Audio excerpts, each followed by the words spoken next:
Welcome to the Cyber Business Podcast, where we feature top founders and entrepreneurs and share their inspiring stories. Now, let's get started with the show.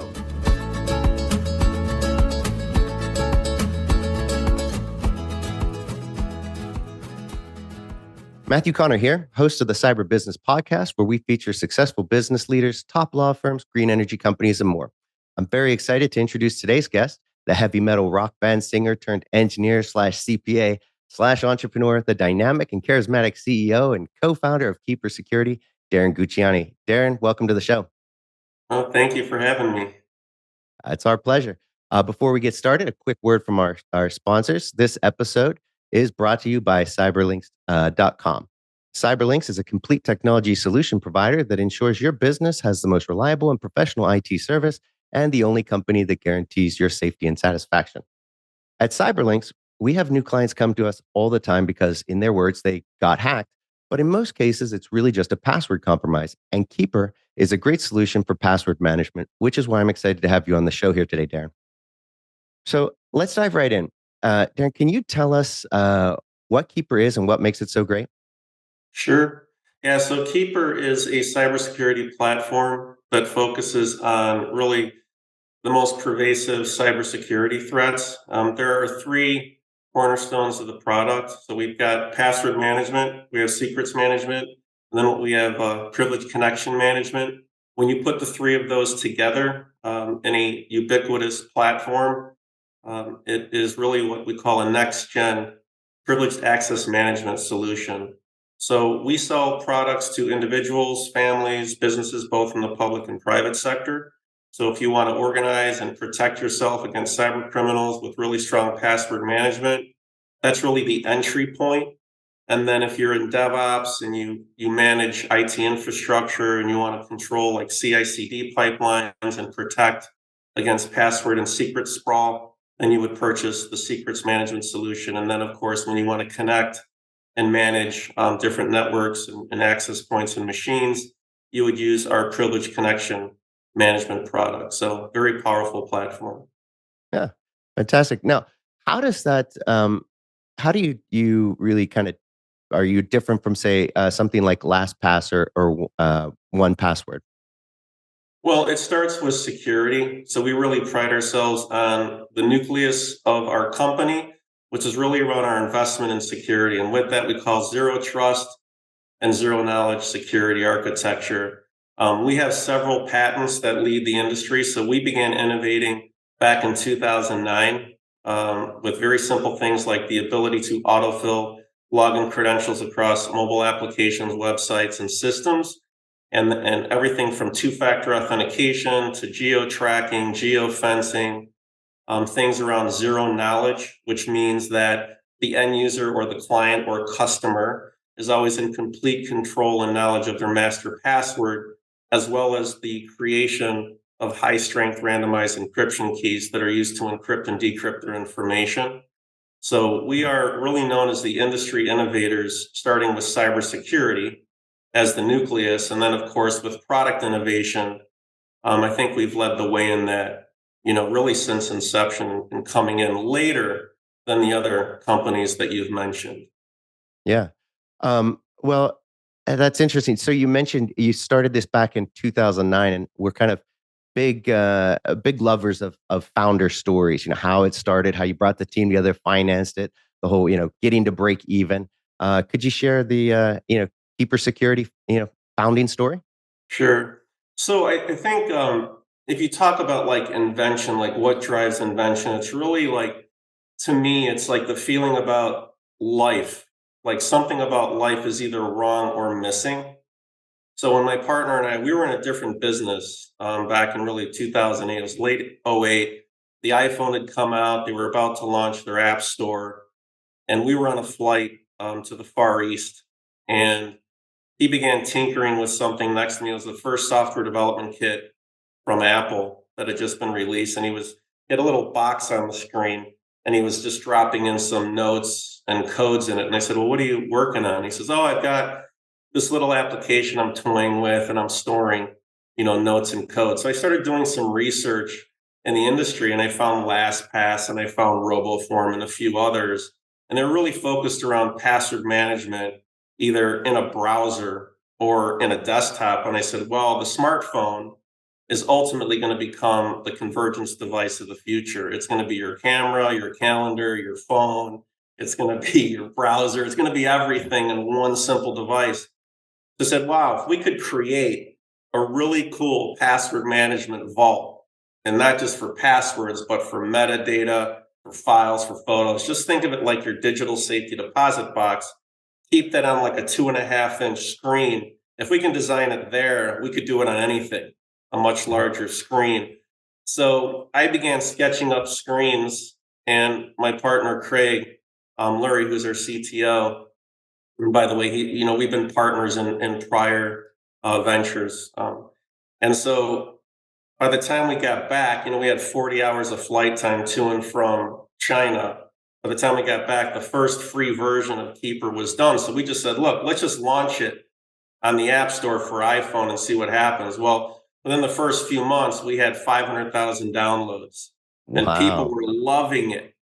So I Wow. said, wow, Craig, I'll invest in this. Let me start investing my personal funds. I'll seed it and let's turn it into a business.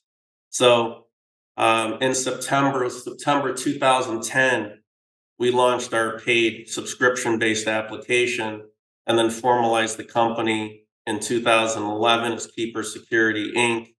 And then the rest is history. It really, became this zero knowledge, zero trust cybersecurity solution that proliferated across every type of operating system, every type of device, every browser, so that we could solve a pervasive, complex problem. Wow. Great Yeah, story. So how much did you seed it with? $250,000. So it was just the two of you to start and Yeah, $250,000. And today you're what, 350 some people, something like that? yeah, Wow. yeah. It's amazing. It was funny. We did like $80,000 of revenue the first year. Second year, we did right around 1 million. And then we did two, then we did five, and it just kept growing. And as it was growing, I would take the profits from the business and just, you know, reinvest it into the growth. And for us, the growth was really around engineering and design. And then, of course, we started, getting more formalized with marketing in the later years. And the first 4 years of the business, we did essentially no marketing. It was all, viral in terms of Wow.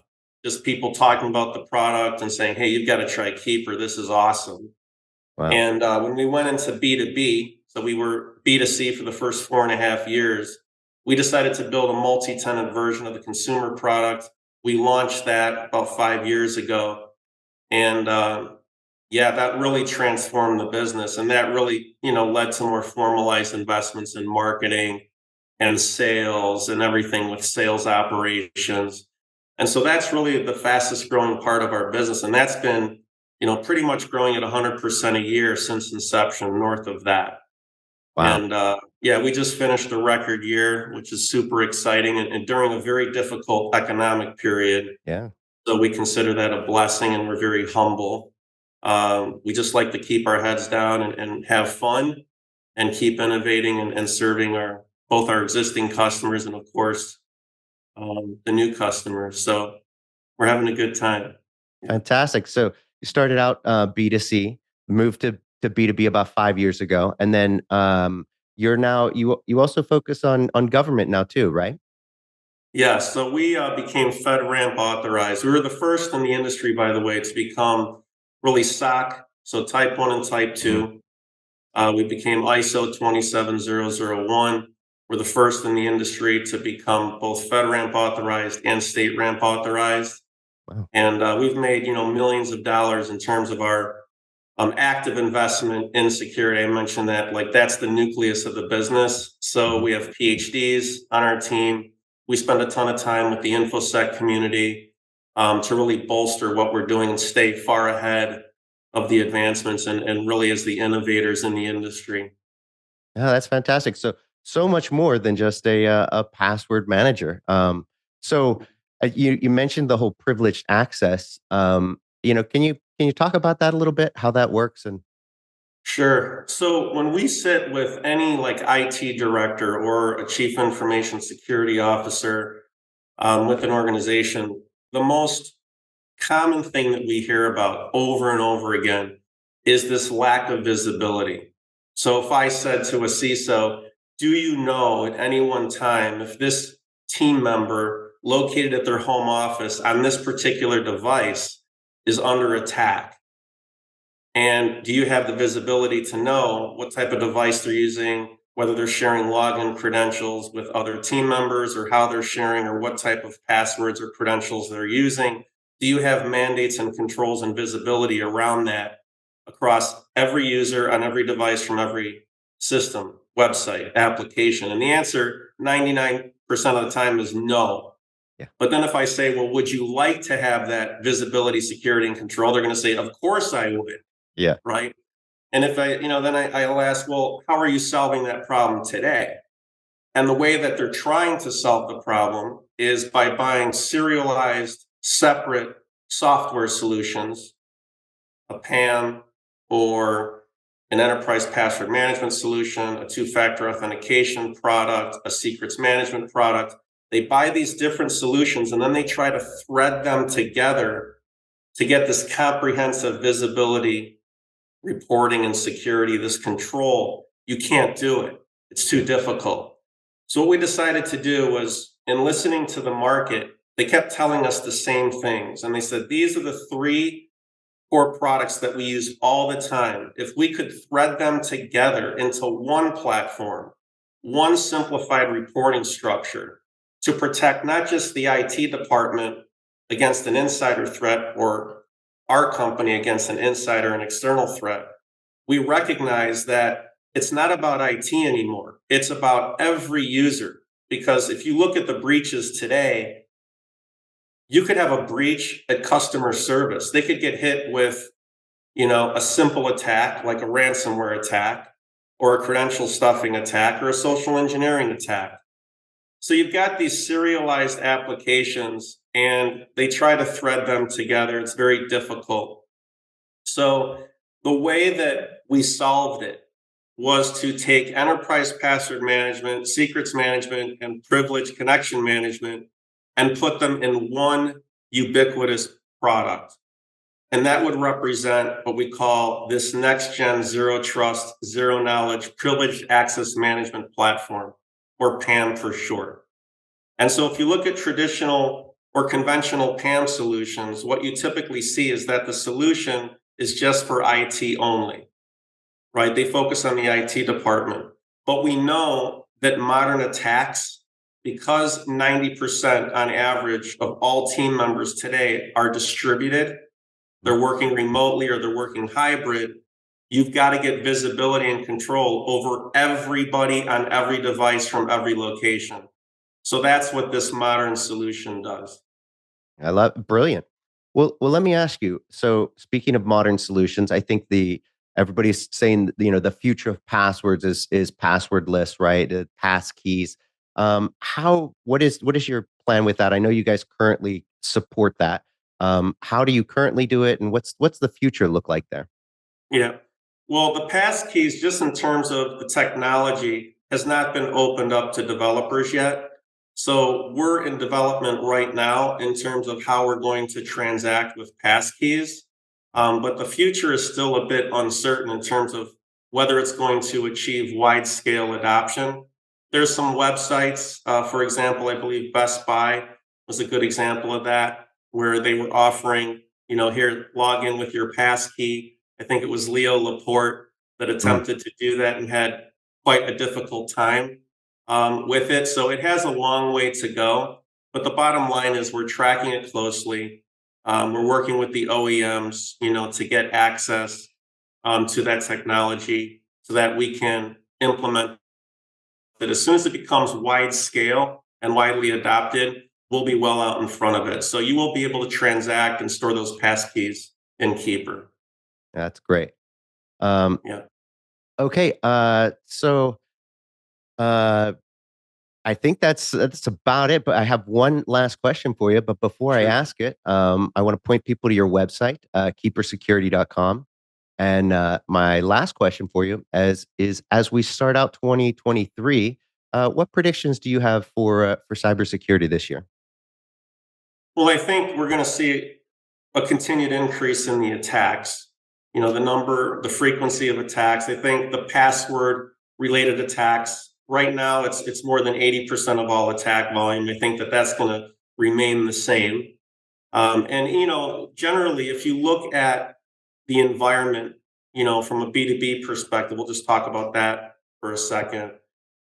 The number of passwords and endpoints has exponentially increased over the last 3 years. That's just over the last 3 years. Why?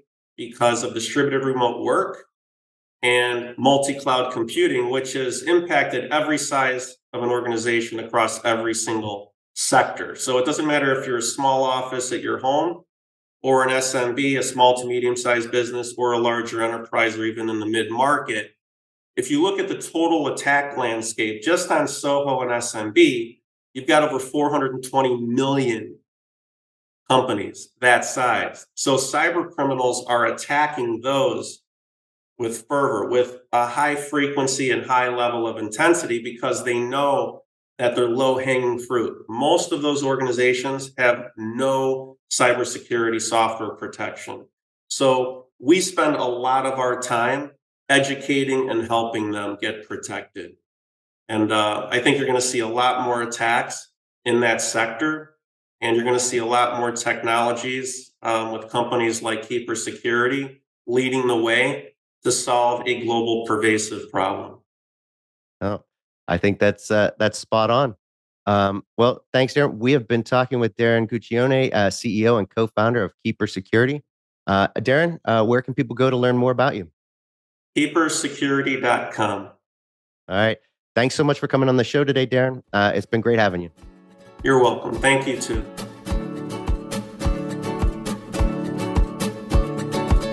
Thanks for listening to the Cyber Business Podcast. We'll see you again next time, and be sure to click subscribe to get future episodes.